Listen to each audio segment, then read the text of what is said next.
Aloha. My nearly 4 decades in law has taught me to not guess at answers to questions, and I spoke plainly and truthfully when asked at a press conference about recollecting what happened on August 8th. As this seems to be of interest, I should have offered more in my comments about what occurred on the day of the disaster.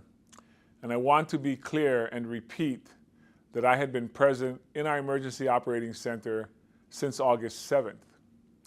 Due to the impending weather report, we held a meeting in the Emergency Operations Center on Monday, August 7th, and it was decided by MEMA that we should go to partial activation starting at 9 p.m. that evening. 2 MEMA staff were assigned to stay at the EOC until the next day.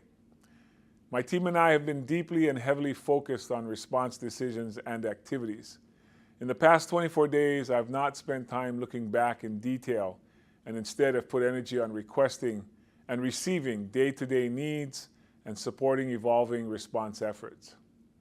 I was alerted by Maui Emergency Management Agency staff in the early hours of Tuesday, August 8th, that a wildfire was occurring in the upcountry area, and I reported to the county's Emergency Operating Center at around 6:30 a.m.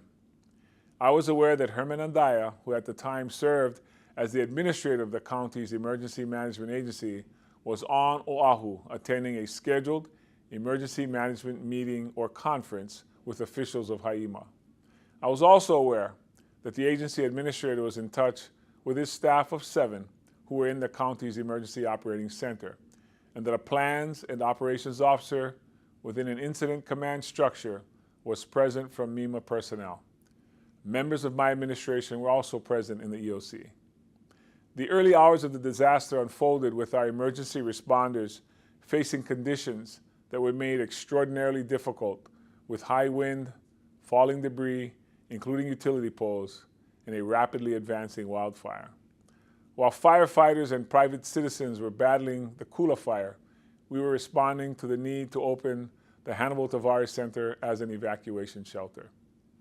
Updates from our police and firefighters were provided by radios carried by personnel dispatched to the EOC from the police and fire departments.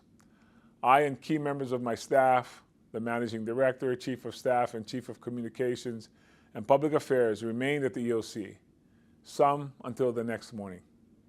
The severe gravity of the impact was not clear in the initial hours as our firefighters and police on the ground placed all of their efforts and actions towards helping people in the areas.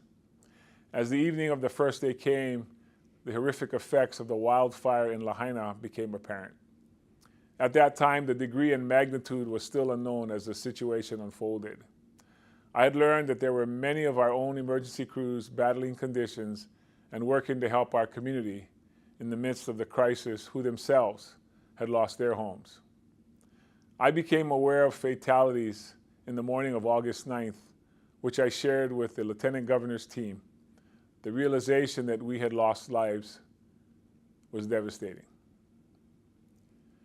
There are no words that can adequately describe the depth of sadness and the shock of realizing lives had been lost.